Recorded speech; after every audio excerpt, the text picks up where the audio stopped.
에이, 다 먹었다. 배우 심영탁과 사야의 집에 또 하나의 소중한 장면이 새겨졌다. 생후 13개월이 된 아들 하루가 또렷한 발음으로 인생 첫 단어를 내뱉은 것이다. 많은 부모들이 아이의 첫 마디로 덤만학 아빠를 좀 잘하지 않았어요? 자연스럽게 기대하곤 한다. 하지만 하루의 입에서 흘러나온 말은 예상의 범주를 살짝 벗어나 있었다.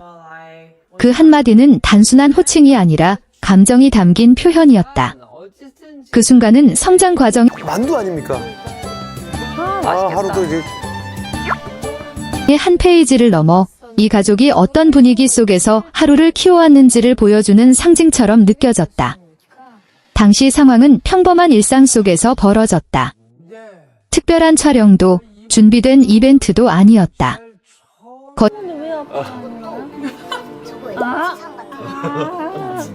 거실에서 장난감을 가지고 놀던 하루가 부모를 번갈아 바라보더니 익숙한 억양으로 한 단어를 또박또박 내뱉었다. 처음에는 우연한 소리인가 싶어 서로를 바라보던 두 사람은 곧 그것이 분명한 발화라는 사실을 깨달았다. 그리고 그 짧은 음절 안에 담긴 의미를 이해한 순간 집안의 공기는 전혀 다른 온도로 바뀌었다. 하루가 말한 단어는 그동안 집안에서 가장 자주 울려 퍼지던 말이었다. 심영탁은 방송과 인터뷰를 통해서도 아내를 향한 애정을 숨기지 않은 것으로 알려져 있다. 바쁜 촬영 일정 속에서도 하루를 빠짐없이 챙기고 동시에 사야에게 따뜻한 말을 건네는 모습은 주변 사람들에게도 익숙한 풍경이었다. 하루는 그런 부모의 대화를 매일같이 듣고 자라왔다. 아직 문장의 의미를 완전히 이해하지 못하는 시기였지만 맛있나 보네, 이거. 반복되는 음성과 그 안에 담긴 정서는 아이의 기억 속에 차곡차곡 쌓여갔다. 언어 발달 전문가들에 따르면 아이의 첫 단어는 발음이 단순해서라기보다 정서적으로 친숙한 소리에서 나오는 경우가 많다고 한다. 가장 자주 듣고 가장 안정감을 느끼는 표현이 무의식적으로 먼저 입 밖으로 나온다는 설명이다. 하루에게 가장 익숙했던 말이 부모 사이에서 오가던 애정 어린 표현이었다는 사실은 이 가정이 얼마나 따뜻한 분위기 속에서 흘러왔는지를 짐작하게 한다. 그 순간을 맞닥뜨린 두 사람은 쉽게 말을 잇지 못했다. 아이가 처음으로 언어를 구사했다는 사실만으로도 벅찼지만 그 내용이 자신들이 매일 주고받던 감정의 언어였다는 점이 더 크게 다가왔다. 하루의 작은 목소리는 마치 부모의 일상을 그대로 비춘 거울 같았다. 아니, 도대체 어떻게 크려고? 하루? 그동안 쌓아온 시간과 노력, 그리고 서로를 향한 마음이 한순간에 되돌아오는 듯한 느낌이었다. 특히 사야는 눈시울을 붉힌 채 아이를 끌어안았고 심영탁 역시 감정을 숨기지 못한 채 웃으며 아이를 바라봤다. 두 사람에게 하루의 첫마디는 단순한 성장 신호가 아니라 가족이 함께 만들어온 분위기의 결실처럼 느껴졌다. 이 장면은 많은 부모들의 공감을 불러일으켰다. 아이는 말로만 배우는 존재가 아니라 부모의 행동과 태도를 그대로 흡수하며 자란다는 사실을 다시 한번 일깨워줬기 때문이다. 누군가가 특별히 가르쳐주지 않아도 사랑이 일상처럼 오가는 공간에서는 그 감정이 자연스럽게 언어로 이어진다. 그리고 마지막 소원을 담아낸 감동의 기록으로 남았다. 방송이 전파를 타기도 전부터 현장에 있던 관계자들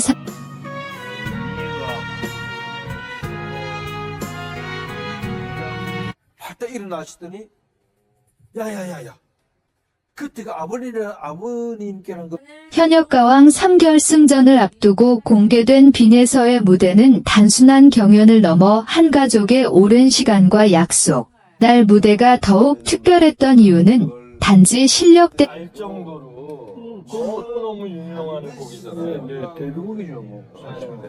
때문만은 아니었다. 세상을 떠난 할머니와의 약속을 지킨 사이에서는 집원 무대는 다르다 이는 이야기가 돌았다. 그 중심에는 어린 나이에도 깊은 감성과 폭발적인 가창력으로 사랑받아온 빈에서가 있었다. 그러나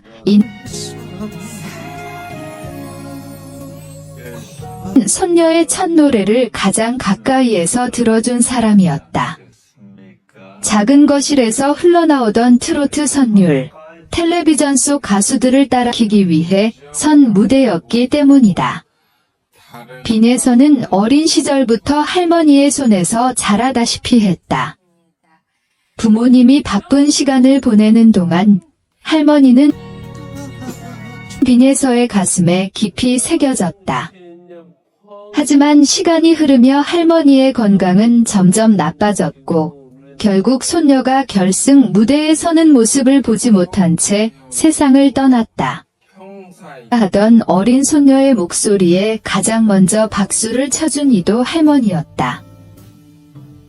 할머니는 늘 누리에서는 언젠가 큰 무대에서 노래할 아이라며 손녀를 품에 안았고 그 말은 어린 물을 삼키며 노래를 불러드렸다. 그때 할머니는 손녀에게 단 한 가지 소원을 남겼다. 큰 무대에서 나중에 적합한 노래가 하나 나왔는데 한번 들어보시겠습니다. 결승전 무대에 오르기 전 공개된 영상에는 병상에 누워있던 할머니와 빈에서의 모습이 담겨 있었다. 할머니는 힘없는 손으로 손녀의 손을 꼭 잡고 있었고 빈에서는 눈 약속을 가슴에 안고 노래를 시작했다. 조명이 켜지고 첫 소절이 울려 퍼지는 순간 객석은 숨을 죽였다. 담담하게 시작된 노래는 점점 깊은 울림으로 번졌고 하게 노래하는 모습을 보여달라는 말이었다. 그 약속은 빈에서에게 단순한 바람이 아니라 삶의 목표가 되었다. 결승 무대에서 빈에서는 그 한 소절마다 할머니와의 시간이 겹쳐지는 듯한 분위기가 현장을 감쌌다. 심사위원석에 앉아있던 서른도는 무대 초반부터 표정이 달라졌다.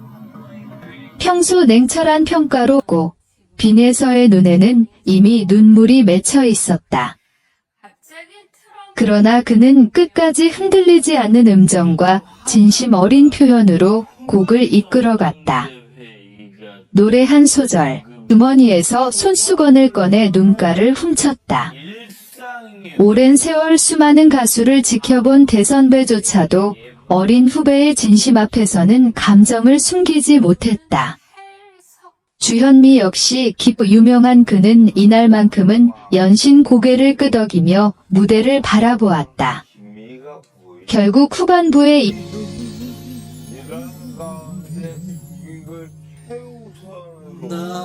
이르러 그는 준 노래가 끝난 뒤 한동안 멘트를 하지 못한 채 고개를 숙이고 있었다.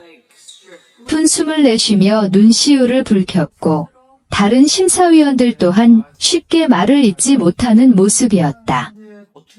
특히 MC로 무대를 지켜보던 신동엽의 반응이 인상적이었다.